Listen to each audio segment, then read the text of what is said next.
Hello दोस्तों, स्वागत है आपका हमारे YouTube channel Star City Tele Classes में। आज की वीडियो में हम बात करने वाले हैं लोन की एंट्री के बारे में। लोन काफ़ी तरीके के होते हैं। बिजनेस लोन होता है, होम लोन होता है, कार लोन होता है, पर्सनल लोन होता है, अनसिक्योर्ड लोन होता है।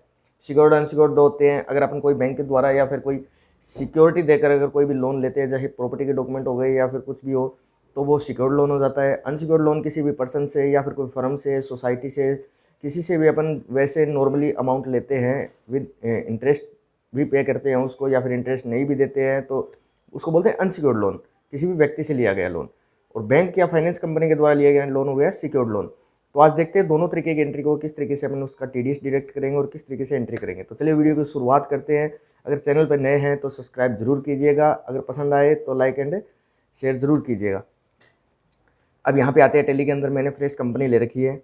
अब इसके अंदर सबसे पहले देख लेते हैं अपन, कोई भी बिजनेस लोन, कार लोन या होम लोन सेम ही कंडीशन होती है। एंट्री करने का तरीका एक ही होता है, तो आपको एक एंट्री करके बता देते हैं, उसके हिसाब से तीनों की एंट्री अपन उस तरीके से कर सकते हैं। मान लीजिए कोई भी बैंक से हमने लोन लिया है, तो यहाँ पे जैसे मैं रिसिप्ट में पहले एंट्री कर लेता हूँ। जैसे हमारे पास बीओबी बैंक का करंट अकाउंट है अपना, उस पर मैंने एंटर लगा दिया। अब यहाँ पे लेज़र बना देंगे, जैसे एयू फाइनेंस बैंक। यहाँ से एयू बैंक से अपन ने क्या कर दिया, लोन ले लिया, तो ये चला जाएगा अपना लोन लाइबिलिटी में। ठीक है। अब यहाँ पे मैंने अमाउंट ले ली 25 लाख रुपए। जैसे लोन ले लिया आपने 15 अप्रैल को, 25 लाख रुपए लोन ले लिया। ये लोन की अमाउंट अपनी क्या हो गई, बैंक अकाउंट में आ गई। ठीक है। अब हम क्या करेंगे, इसका सिस्टम देखेंगे। अब यहाँ पे गूगल के ऊपर कोई भी आप ईएमआई कैलकुलेटर निकाल सकते हो, उसके अंदर कोई भी कैलकुलेशन कर सकते हो। उसमें पर पता चल जाएगा ईएमआई की शेड्यूल क्या होता है, किस तरीके से उसका पेमेंट रीपेमेंट करना पड़ेगा, क्या सिस्टम होता है। वैसे बैंक वाले भी अपने को देंगे उसकी डिटेल, लेकिन हम यहाँ से अपन चेक कर लेते हैं एक बार। सेम वही सिस्टम उसमें होगा। अब यहाँ पे देखते हैं अपन कि मैंने 25 लाख रुपये जैसे लोन की किस्त डाल दी। यहाँ पे पर्सनल लोन हो, कार लोन हो या बिजनेस लोन हो, 25 लाख रुपये। इंटरेस्ट रेट अपने को पता होती है, वो इंटरेस्ट रेट डाल देते हैं। 10% है, किसी की 12% है। लोन की मतलब कितने साल का लोन है अपना, 10 साल का है कि 5 साल का है या 20 साल का है, उस हिसाब से अपन यहाँ पे लोन के टाइम डाल देंगे। उसके बाद में ये डिटेल आ जाएगी कि भाई कितनी आपकी ईएमआई बनी है, कितना इंटरेस्ट पे करना है, कितना पेमेंट करना है। लेकिन हमें क्या देखना है, हमें देखना है इसका शेड्यूल। क्या यहाँ पे मैंने जैसे अपन डेट कर देते हैं लोन की अमाउंट की 1 अप्रैल कर देते हैं, ताकि अच्छे से पता चल जाए। 1 अप्रैल को लोन ले लिया, तो यहाँ पे अप्रैल 24 मैंने कर दिया फाइनेंशियल ईयर वाइज। अब यहाँ पे देखिए कि 1 अप्रैल को अपनी किस्त बन रही है 31,669 रुपये। 31,669 रुपये अपनी मंथली इंस्टॉलमेंट आ रही है। अब हम क्या करेंगे कि ये इंस्टॉलमेंट पे करेंगे, लेकिन इस इंस्टॉलमेंट के साथ में इंटरेस्ट भी पे होगा और प्रिंसिपल अमाउंट भी पे होगी। लेकिन हमारे बैंक से ईएमआई जो जाएगी, जैसे 30 अप्रैल को ईएमआई जाएगी अपनी, हम क्या एंट्री करेंगे, 31,669 रुपये। बैंक से ये एंट्री हो जाएगी अपनी। अब बैंक से एंट्री हो जाएगी तो अपन लोन वाले अकाउंट में जाएंगे, बैलेंस शीट के अंदर। बैलेंस शीट में जाके लोन लाइबिलिटी में जाकर देखेंगे कि एयू फाइनेंस के अंदर अपना एयू फाइनेंस बैंक है, इसके अंदर अपन ने लोन लिया था। ये एंट्री मैं इसी में कर देता हूँ, ये दूसरे अकाउंट में हो गई है। अब देखिए एयू फाइनेंस से लोन लिया था 25 लाख रुपए का। फर्स्ट इंस्टॉलमेंट गई है अपनी 31,669 रुपये। अब यहाँ पे क्या कह रहा है कि 31,669 रुपये आपकी फर्स्ट इंस्टॉलमेंट जा रही है।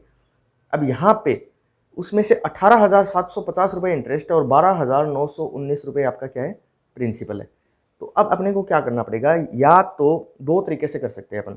एक तरीका तो यह होता है कि पेमेंट में एंट्री न करके, यहाँ पे पेमेंट में एंट्री करके अपन एयू फाइनेंस बैंक में जो प्रिंसिपल अमाउंट है वो डाल देंगे।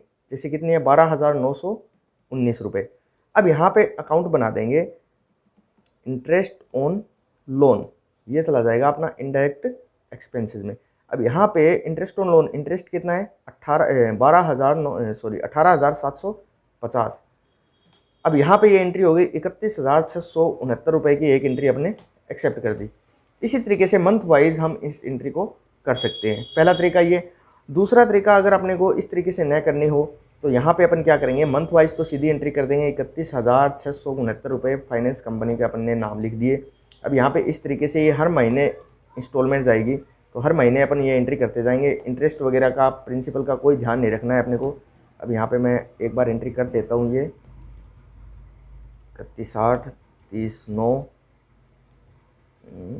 31/10, फिर 30/11, 31/12, 31/1, 28/2 और ये 31/3, ये अपना टोटल 3,80,028 पेमेंट हो गया। 12 इंस्टॉलमेंट जाएगी, 3,28,000 ये पेमेंट चला जाएगा, 3,80,000। अपने को कुछ भी ध्यान नहीं रखना है। अब मार्च एंड होएगा तो फाइनेंशियल ईयर एंड हो जाएगा, तब अपने को ऑडिट के लिए अपने को सारी डिटेल चाहिए इसकी कि इंटरेस्ट कितना कटा, क्या कटा।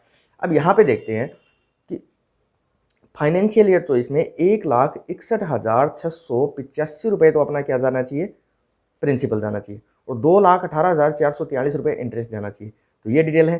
तो हमने क्या कर रखा है, 3,80,027 का पेमेंट कर रखा है, 3,80,028 ये राउंड ऑफ में हो रहा है, ठीक है। तो यहाँ पे अपन क्या करेंगे कि 2,18,443 जो इंटरेस्ट बन रहा है उसकी एक सिंगल एंट्री कर देंगे। 31/3 को जर्नल के अंदर एंट्री कर दी, इंटरेस्ट ऑन लोन कितने रुपए हैं, 218,443 और क्रेडिट किसको कर दिया, AU फाइनेंस बैंक को, यहाँ पे कर दिया। अब देखिए, या तो मंथ वाइज करते, यही एंट्री अपन क्या करने वाले थे, मंथ वाइज करने वाले थे। अब मंथ वाइज न करके ईयर एंड के अंदर करेंगे तो यहाँ पे क्या हो जाएगा कि 23,38,415 अपना बचना चाहिए। तो यहाँ पे 23,38,415 ये बच रहा है। मार्च एंड के अंदर 23,38,415 आ गया, और यहाँ पे अपना क्लोजिंग भी क्या रहा है, 23,38,415 बैलेंस शीट पे क्या इफेक्ट डालेगा, बैलेंस शीट पे इफेक्ट डालेगा, लोन लाइबिलिटी में जाएंगे, AU बैंक में 23,38,415 क्लोजिंग बच गया। फिर उसके बाद में 25 लाख का लोन ले रखा है, ये अपना इतना दिखा देगा 2338। P&L पे क्या इफेक्ट डालेगा, इनडायरेक्ट एक्सपेंसेस में जाएंगे, इंटरेस्ट ऑन लोन 2,18,443 2,18,000 का हमने क्या कर दिया, ये लोन पे कर दिया, ये 2,18,443 का लोन पे हो गया। तो दोस्तों इस तरीके से इंटरेस्ट ऑन लोन का आपने पेमेंट किया है, ये होम लोन में भी सेम कंडीशन होगी, कार लोन अगर हो तो भी सेम होगी, पर्सनल लोन हो तो भी सेम होगी। अगर अपने को इस तरीके का ड्राफ्ट हो तो उसमें सेम तरीके से अपन एंट्री कर सकते हैं। कार लोन अगर हो, अगर उसका डाउन पेमेंट हो तो उसकी अलग एंट्री कर सकते हैं अपन, जैसे F7 जर्नल के अंदर कर दी। सपोज कीजिए कि कार का लेजर अपने पास बना लिया, कार का है फिक्स एसेट्स के अंदर। अब जैसे 15 लाख रुपए की कार खरीदी आपने, उसमें से 3 लाख रुपए डाउन पेमेंट कर दिया, तो 3 लाख रुपए अपने क्या कर दिया, यहाँ पे कार को यहाँ पे 15 लाख रुपए से डेबिट कर दिया, CR क्रेडिट कर दिया। फाइनेंस कंपनी से कोई भी फाइनेंस करवाया है, कितने रुपए फाइनेंस करवाया अपन ने क्या कर दिया, जैसे 12 लाख रुपए फाइनेंस करवाया है, बाकी 3 लाख रुपए का पेमेंट, 3 लाख रुपए का पेमेंट अपने बैंक से कर दिया। तो बैंक से पेमेंट कर दिया तो यहाँ पे क्या कर देंगे, बैंक को क्रेडिट कर देंगे 3 लाख रुपए से, और फाइनेंस को क्रेडिट कर देंगे 12 लाख रुपए से। अब यहाँ पे फाइनेंस कंपनी का जो शेड्यूल है वो सेम का सेम वही चल जाएगा, 12 लाख रुपए की इंस्टॉलमेंट कटेगी। अब यहाँ पे अपन क्या कर देंगे, कार लोन में जाएंगे जैसे, और यहाँ पे 12 लाख रुपए कर दिए। इंटरेस्ट रेट जो रखनी है, जो लेनी है वो आ जाएगी। ईयर कितने साल का है, 5 साल का है, तो जैसे EMI बन रही है 24,620 तो यहाँ पे नीचे जाएंगे तो यही शेड्यूल आ जाएगा कि फाइनेंशियल ईयर के अंदर आपकी 24,620 है, उसमें से 8500 इंटरेस्ट है और 16,120 प्रिंसिपल है। तो तरीका वही रहेगा सेम करने का, एंट्री करने का। सिंगल एंट्री मंथ वाइज भी कर सकते हो या ईयर एंड के टाइम भी कर सकते हो। एक होता है बैंक लिमिट यानी CC लिमिट अकाउंट। अब यहाँ पे हम क्या कर देते हैं, जैसे BOB, जैसे बैंक के अंदर अपने को लिमिट करवा रखी है तो उसके अंदर अपने को इंटरेस्ट का ये अलग से शेड्यूल डालने की जरूरत नहीं, क्योंकि बैंक अकाउंट में जो इंटरेस्ट अपन लिमिट अपन उठाते हैं तो उसका मंथ वाइज अपने पास स्टेटमेंट के अंदर ही डिटेल आ जाती है कि इस महीने का आपका इतना इंटरेस्ट कटा है। तो यहाँ पे जैसे SBI CC लिमिट का मैंने अकाउंट बना लिया और यहाँ पे ये चला जाएगा बैंक कोडी अकाउंट में। अब यहाँ पे अपन ने क्या कर दिया, बैंक से पैसे आ रहे हैं, जैसे लिमिट उठा रखी है अपन ने, पहले मैं लिमिट उठा लेता हूँ एक बार BOB बैंक कॉन्ट्रा के अंदर, 45 लाख रुपए की अपन ने लिमिट उठा रखी है। अब क्या होगा कि ये 45 लाख रुपए सेम नहीं रहेंगे, किसी महीने मतलब महीने के अंदर इसमें कम भी होंगे, ज़्यादा भी होंगे, पैसे आएंगे भी, रिसिप्ट भी होएगा, पेमेंट भी होएगा। तब आपने क्या करना पड़ेगा कि मंथ के एंड के अंदर जैसे स्टेटमेंट डाउनलोड करेंगे तो स्टेटमेंट के अंदर दिखा देगा कि इस महीने आपका 31,300 इंटरेस्ट कटा है। तो यहाँ पे अपन क्या करेंगे, पेमेंट के अंदर SBI CC लिमिट, फिर यहाँ पे अकाउंट बना देंगे इंटरेस्ट ऑन CC लिमिट, ये चला जाएगा इनडायरेक्ट एक्सपेंसेस में। यहाँ पे कर देंगे 31,949। बस कोई दिक्कत नहीं है इसके अंदर, और कोई मैटर नहीं होता। जिस डेट को मंथ एंड की डेट को ये एंट्री आएगी, सिंपल तरीके से पेमेंट में एक ही एंट्री करनी है, न कोई क्लोजिंग मार्च में एंट्री करनी और न कोई इसका अलग अलग छांटने वाली प्रक्रिया है। तो CC लिमिट का ये तरीका होता है। अब बताइए अनसिक्योर्ड लोन पे। अनसिक्योर्ड लोन पे क्या होता है कि किसी भी व्यक्ति से अपन ने लोन ले रखा है, जैसे मान लीजिए सुरेश कुमार से हमने लोन ले लिया, कितनी तारीख को, जैसे 20/5 को, यहाँ पे बैंक में आ गए, सुरेश कुमार का लेज़र बना देता हूँ मैं, सुरेश कुमार। ये चला जाएगा अनसिक्योर्ड लोन में। अब यहाँ पे अनसिक्योर्ड लोन में डाल दिया अपने, और यहाँ पे डिटेल भी डाल देते हैं TDS अप्लीकेबल करके। इसकी डिडक्ट टाइप ये हो गया, जैसे इंडिविजुअल एज ऑफ रेजिडेंस हो गया राजस्थान। इसके पैन नंबर डाल देते हैं, जैसे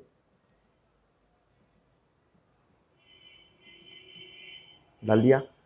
फिर उसके बाद में GST का कोई रोल है नहीं इसमें, इसको कर दिया अपने एक्सेप्ट। अब इससे क्या कर दिया हमने, जैसे 20 लाख रुपए लोन ले लिया।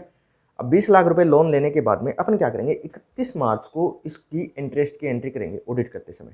तो यहाँ पे अब क्या करना है अपने को, 31/3 में आ गए, जर्नल में गए। अब सबसे पहले क्या करेंगे, इंटरेस्ट को डेबिट करेंगे, लेकिन सबसे पहले इंटरेस्ट इसका निकालेंगे। तो यहाँ पे मैं क्या करूँगा, DAL सुरेश कुमार का लेज़र ओपन करूँगा और यहाँ पे Ctrl+H प्रेस करूँगा। तो यहाँ पे इंटरेस्ट कैलकुलेशन आनी चाहिए, लेकिन आई नहीं। क्यों नहीं आई, क्योंकि अपन ने सुरेश कुमार के लेज़र में इंटरेस्ट कैलकुलेशन स्टार्ट नहीं करी। तो यहाँ पे क्या करेंगे, सुरेश कुमार के लेज़र में जाकर पहले F11 प्रेस कर इंटरेस्ट कैलकुलेशन स्टार्ट कर लेते हैं। इंटरेस्ट कैलकुलेशन को यस कर लिया।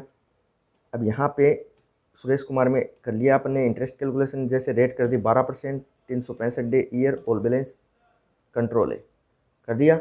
अब हम क्या करेंगे, यहाँ पे Ctrl+H प्रेस करेंगे तो इंटरेस्ट कैलकुलेशन आ गया। कब से कब तक का, 1 अप्रैल से लेकर 31 मार्च तक का इंटरेस्ट चाहिए अपने को। तो क्या इंटरेस्ट आ रहा है, 2,07,780 रुपये 82 पैसे इंटरेस्ट आ रहा है। तब हम क्या करेंगे, 2,07,780 रुपये, तो मान लीजिए 2,07,780 रुपये राउंड में ले लेते हैं।